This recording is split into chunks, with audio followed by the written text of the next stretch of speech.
growing up poor. As you can see, bro, I am growing up very poor, bro. Okay, I mean, of course I have a roof over my head and I have a bed, but bro, it is always hot here, so much so when I go outside I feel relief, like I'm alive. I remember one day, bro, I ate frozen cheese. I was hella hungry, bro. That's how poor it is, bro. Ever had somebody try to go broke for broke with you? Not even band for band, bro. Broke for broke. Like, niggas will look you dead in the face and tell you just because you had to eat rat nostrils for dinner doesn't mean you know the struggle. Like, what could possibly be worse than that? And somehow they'll always find a way to one-up you. Like, that ain't nothing, bro. You ain't never had to slap box roaches to see if they let you shower today. Like, you got it, gang. I've never been one to flex how poor I was, because I was actually poor. I used to get flamed as a young boy for how down bad I was. So it never made sense to me when it suddenly became something to flex. Growing up poor was like starting life on max difficulty. I'm talking about 60 overall with no badges. Like, kinda. Yo, I don't know how people be flexing on like, oh, I was poor. Okay, I could never flex on being poor even though I'm rich. Like, bro, being poor is crazy, bro. Crazy when you think about it. Niggas just spawned in the game and already had generational debt. I gotta give it up to my moms though, because somehow she always made it happen. I knew she didn't have it like that, so I never really asked for much on Christmas. One day, I opened up my gifts and lo and behold, sitting right in front of me. Okay. Now before this moment, I never had shit. I had no game systems, no phones. I didn't even have internet. I can't make this up even if I tried. I was introduced to the internet in 2017. So when my mom got me this iPad, my whole life changed. And the second I came across YouTube, I knew this what I wanted to do. It's crazy because to this day, I still don't know how she managed to afford that iPad. But if it wasn't for her, I would have never came across the internet. I would have never got on YouTube. I would have never found out I love creating. And I never would have made this channel. We do not care. One of the funniest things about growing up poor though was having broke things that only you know how to use. Like, you had to stump 3 times, fart, and hit the nay-nay just to flush the toilet. Or when the signal on your TV start acting up, you smack the shit out of it. I'm not even talking about a flat screen. I'm talking about those TVs built like Mark Henry. We had one of them joints for almost my entire childhood. And I remember going to someone else's house and seeing a flat screen for the first time. And I'm like, yo, bro, what's good with your TV? And he like, nah, it's a flat screen, gang. Oh, what? You would think I was Amish seeing technology for the first time the way I looked at this nigga. Nigga TV built like Lakers Brandon Ingram and he trying to convince me that's not magic. That's when I realized I was really down treacherous. Like, we all, yes, all of us had to eat bugs off the ground just to make it through the day. This is something we've all experienced. And I know I'm not the only one that had to wipe my ass with frying pans because we couldn't afford toilet paper. Y'all did that too. But this what made being poor low-key fun. You had to get creative with shit. You had an upset stomach? Drink some ginger ale, pussy. No heat in the crib? Pussy. But the real creativity came when it was time to eat. I'm talking about when all you had in the fridge was 2 pieces of bread, some leftover hog maw from Thanksgiving, and a zebra cake. And somehow you had to make a meal out of that. And let me tell you, I done seen some crazy. Okay, to be honest, I know this is a poor video, but like, I don't think I am poor like this, you know. I don't think I'm poor like this, you know. I have everything. I have a, you know, laptop. I have a phone. You know, I have an iPhone. I have a camera. I have a light. Like, bro, okay, I'm good. What we struggle is that every time when you go to the fridge and then like you don't see any food. I mean, of course there's food, but it's like leftovers. Sometimes it's smelly. Like, you have to cook it. That type of poor, not like poor like where you have no Wi-Fi. Meals. So I think it's only right we do a struggle meal tier list. You're wrong.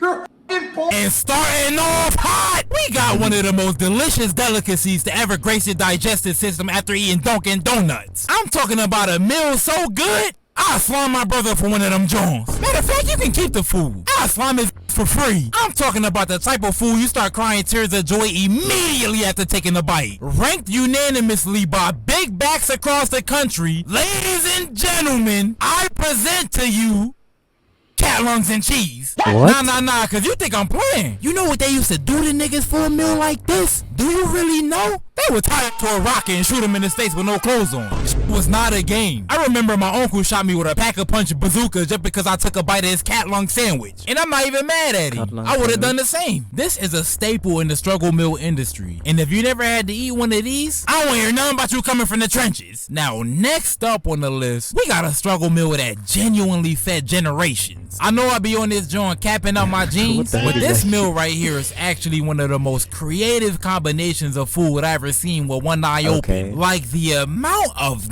tree it takes to come up with something like this. But have Uncle Ruckus tweaking like SpongeBob after listening to musical doodle. And the craziest part, this is named after a Dragon Ball character. I cannot make this up, bro.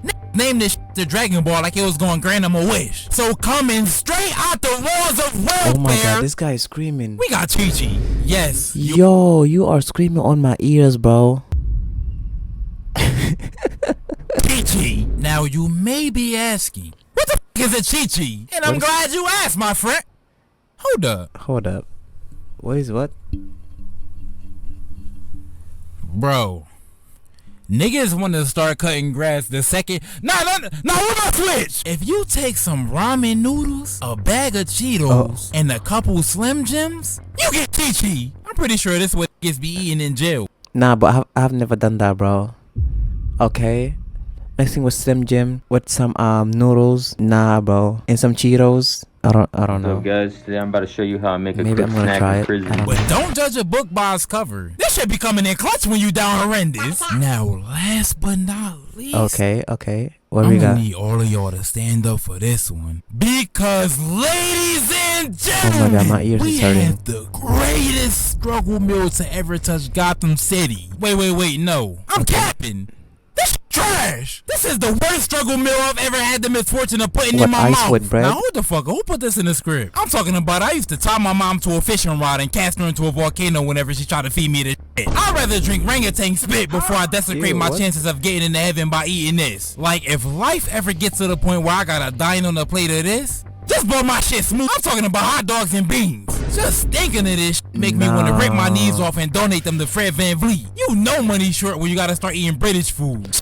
I thought he's gonna say ice with toasted bread. For you who struggle out there, do you eat toasted bread like with ice? Is that really a struggle, food struggle? Low-key pissing me off. We do not. Let me pass the rock to my man Chico before I crash out in this. There might be no worse experience than growing up poor, gang. Every kid you knew growing up had money for whatever reason. Like, yeah, dude, my dad's an astrophysicist. My mom worked at Walmart, gang. I truly believe. Yo, do you wish sometime you want to be a nipple baby? Bro, I said this before, bro. Sometime I wish I was a nipple baby. But then I was like, nah, I don't want to be a nipple baby, you know, because I might be arrogant. You know, I might not have discipline. Bro, that growing up no, poor life is builds crazy. character, right? Some of y'all that didn't grow up poor, I'm not saying y'all lack character. I'm just saying, like, y'all might be defaults, all right? I don't know why God chose me to be a permanent 2K brown shirt in real life, but I guess it was just the cards I was dealt with. Okay, I know being poor is bad, right? But like, think about it, right? Being poor, like, it makes you like, I know this is sound crazy, but like, being poor, I think it makes you like disciplined. I don't know, because when you look at it, when you look at nipple babies, that is money. Anyway, you know, those people, like, they're so arrogant and they don't care, like, for any soul. They just think, like, if they give you money, like, everything's gonna be solved, you know? So what's different between them and us is, like, us who, like, we are, like, respectable people, you know, even though we're poor. Do you know what it's like to be the only kid to buy his shoes at Walmart while everybody else is buying their shit from like Foot Locker or some shit, bro? Not all of us was blessed like y'all, gang. I'll tell you what though, bro. I'll tell you what. Shaq was slinging them shoes at an affordable price, bro. Had me hooked up every single day. Oh yeah, them shit's clean as a bitch. Thank you, powerful, ominous, divine voice. I know. On the topic of affordable Shaq shoes, no wonder bro was posted up with Sophie Rain. Oh yeah, he was hitting that shit. Alright, bro, alright, chill. I fuck with you, ominous voice, but we on Air Boost channel today, alright? We can't be fucking shit up. And there were so many times I got exposed for being broke, bro. Like, I'm not even gonna lie to you, when Fortnite first came out and everybody was copping skins, niggas was like, yo, Chico, bro, like, why you ain't get a skin yet? I was like, oh, bro, you know, it's cause, like, niggas with skins is lame, you know what I'm saying? Like, zesty, bro. but I was low-key whole time, bro, I was crying internally. It's like, please, somebody help me. Yo, somebody get this gang. There are definitely niggas who grew up poorer than me, right? I seen niggas go knocking door to door to get hot water and shit like that. I wasn't that type of poor. I'm not gonna cap to you. I was more like mom was doing just good enough to get by type shit. We might have been eating pizza rolls for dinner. I was like 10 years old, bro. I ain't know any better. I thought pizza rolls for dinner was Christmas. Speaking of Christmas though, bro, for whatever reason, Christmas was always just the worst time of the year, bro. I always saw kids who just had like thousands of fucking presents. Niggas without 30 presents under their tree, bro. I had siblings. And it was like one gift for each one of us, bro. But hey, I like to say that gave me some chest hair, bro. Not very much though. Yo, let me say something, okay? For you who are poor or very poor or very poor, don't worry about it, okay? You're gonna get by. Okay, this world is a test. Okay, I know y'all don't wanna hear it, but this is the truth. Okay, this world is a test. Okay, God is testing you, bro. Okay, you're gonna make it. Just, hustle, do whatever you can, don't do drugs. Don't sell drugs, okay? Just do What's going on with that, bro? Bro, why would you admit to that? All jokes aside though, bro, growing up poor wasn't that bad. Like, it allowed me to be creative as we didn't really have much to do. Okay. Like, we were just on the block making concoctions and shit like that, bro. I wouldn't be surprised if we created the Pythagorean theorem by accident or like discovered gravity or some shit. Isaac Newton who, bro? It was some fun years, bro, but the boy had to run his bag up just a wee bit, bro. Just a wee bit. I had to get up out that situation, bro. Nowadays I got a yacht, a mansion, 4-carat diamond on my ear and shit, bro. It's a simple life, bro. I had to get that bag up. Nah, I'm just playing. I'm still broke, nigga. Nah, real spill though, bro. If you aren't subscribed to Black Air Boo, bro, what are you doing? Like, are you dumb, bro? Like, why don't you hit that subscribe button? It's right down there, bro. And while you're at it too, bro, just if you being generous, if you're feeling like Santa Claus right now, you heard my story and it makes you feel heartfelt, you can go hit the subscribe button on me. But make sure y'all subscribe to Black Air Boo first, bro. Thank you to the GOAT for having me. It's been a pleasure. That shit was trash. So yeah, growing up poor made me who I am today. Through all the pain and struggle, I'm glad I got to experience it. In fact, I love it so much, I'm gonna make my kids experience it too. There's so much more I could talk about, but I'm not trying to have a pity party. I'm just here to make my niggas laugh and dip. But let me know how life was like for you growing up, even if you struggled or not. We all the same for real. Except for Bronny James. You the f***ing boy. Yes, sir. For some of y'all who eat bread with ice, I feel sorry for you. Like, but I've never ate ice with bread. Some people say peanut butter jelly is a struggle meal. I don't think it's a struggle meal. Okay, I think it's very delicious, bruh. YouTube, if you're watching this, please subscribe, okay? I really appreciate it. Thank you.